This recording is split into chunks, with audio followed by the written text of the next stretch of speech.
Hi everyone! So pag-usapan natin yung success leaves clues. Minsan pag nakikita natin yung mga successful na tao, iniisip natin na napakaswerte naman na itong tao na to kasi naabot niya yung pangarap niya. Na nakukuha nila yung mga gusto nilang makuha or mga natamasa nila. They are not lucky. They just doing different things that we do not do. So, meron silang mga bagay na ginagawa na kakaiba kesa sa mga ginagawa natin. Why do people close the gap faster? So, naniniwala ako na yung success people leaves the clues. Sabi nga, they are really need to acted upon getting the goals. Kailangan mong kumilos para maabot mo kung ano yung pangarap mo, yung dreams mo. Nakita mo na dapat mong gawin. So ngayon, ang dapat mong gawin, gawin mo na ngayon. So nalaman mo na kung ano yung dapat umpisahan mo nang gawin. Why not choose those people na successful? Na sila yung papakinggan mo, na pag-aaralan mo kung ano yung mga ginagawa nila, na pwede mong mai-apply or maging source of information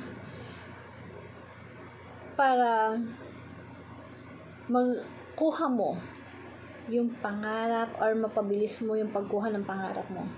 So, mas mapapabilis po natin yung pag-close ng gap when we are now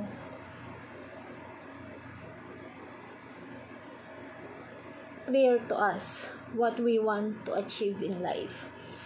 Yung closing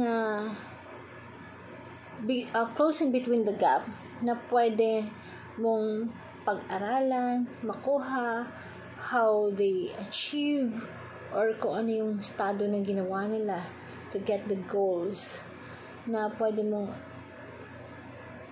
i-innovate or i-improve kasi maaring kung ano yung applicable sa kanya, hindi applicable sa'yo. So, pwede naman na kung ano yung applicable sa kanila, pwede mo pang mas ma-improve yun para mas maging applicable sa'yo. Maraming bagay nowadays na pwede magturo sa'yo ano-ano yung mga pwede mong gawin para maging successful ka. So, every one of us has the access to different information.